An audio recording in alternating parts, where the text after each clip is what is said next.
Starting out in chess, you often learn the 4-move checkmate or scholar's mate. We've all fallen for the back-rank checkmate, and you may have also learned the smothered checkmate. Let's go a bit deeper and learn some of the more interesting checkmate combinations in chess. We are going to look at several checkmates with many different names. Don't worry if you can't remember them all. Just try to enjoy and learn the checkmate patterns we explore. One of the earliest checkmates in the history of chess is the Arabian checkmate, when the rook and the knight join forces to checkmate the king in the corner, like this. In this position, white is down a lot of material, and black is ready to checkmate on the next turn with queen h2. Can you find an Arabian mate that will save white from this difficult position? If you found knight f6 check, great job.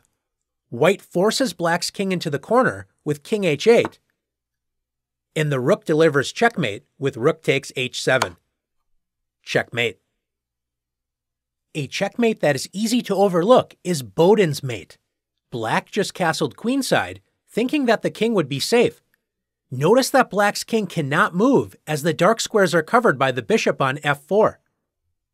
If black didn't have a pawn on b7, white would be able to deliver checkmate with bishop a6. Can you see how white can force the b7 pawn to move and deliver checkmate? That's right, with the incredible queen sacrifice, queen takes c6 check.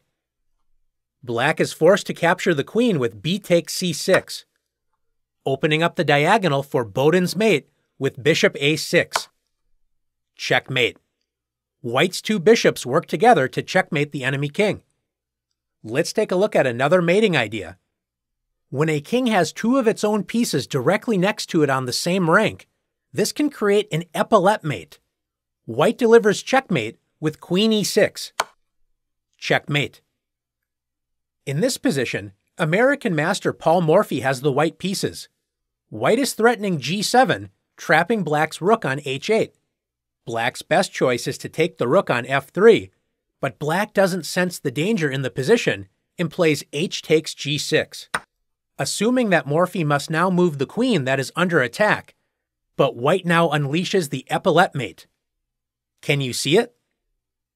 Morphy begins the combination with rook f8 check, forcing queen takes f8, and after rook takes f8 check, rook takes f8, now both of black's rooks block the king's escape, allowing the epaulette mate with queen g6.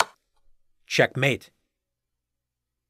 The swallow's tail mate is similar to the epaulette mate, but this time the king that will be checkmated has two pieces blocking it from behind, one diagonal square each. White delivers checkmate after queen e6. Can you find the swallow's tail mate in this position? White can blast open black's defenses with rook takes g7 check, forcing king takes g7, and white delivers the swallow's tail mate with queen g6. Checkmate. Black's king cannot escape the checkmate because the two rooks block its path.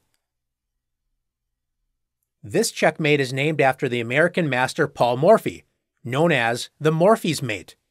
It's a nice combination of bishop and rook. It begins with rook takes g7 check, forcing the black king to h8, where the king is now lined up with white's rook and dark squared bishop. After rook takes f7 check, white discovers the bishop's check against the king, forcing king g8.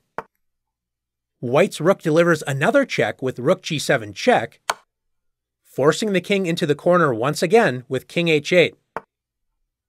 Black's king returns to the discovered check square, allowing white to play the discovered check, rook g5.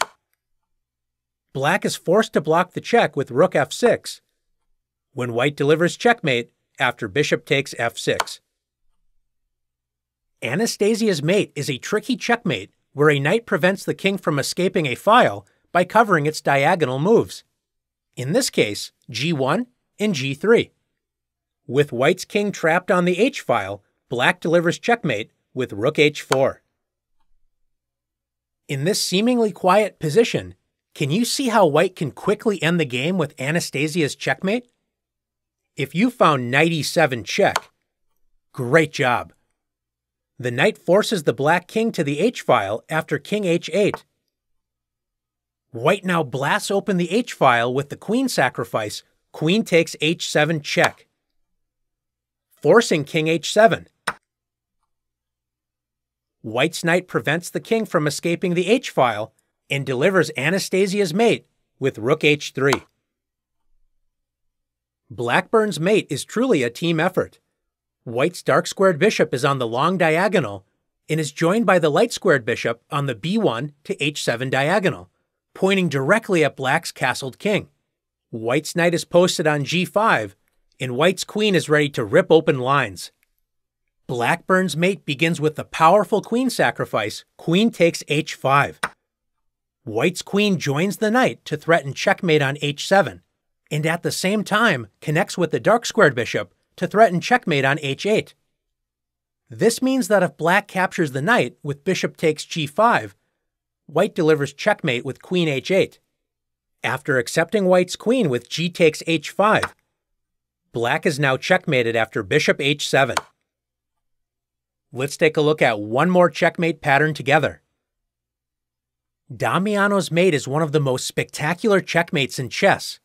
In this position, black is about to get checkmated on the a-file.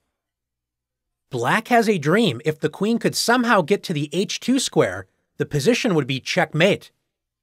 This dream can come true if black knows Damiano's mate, which involves a double rook sacrifice. Black begins the combination with rook h1 check.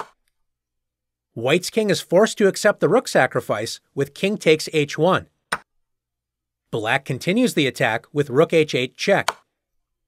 And after king g1, black sacrifices the second rook with rook h1 check, forcing white to play king takes h1.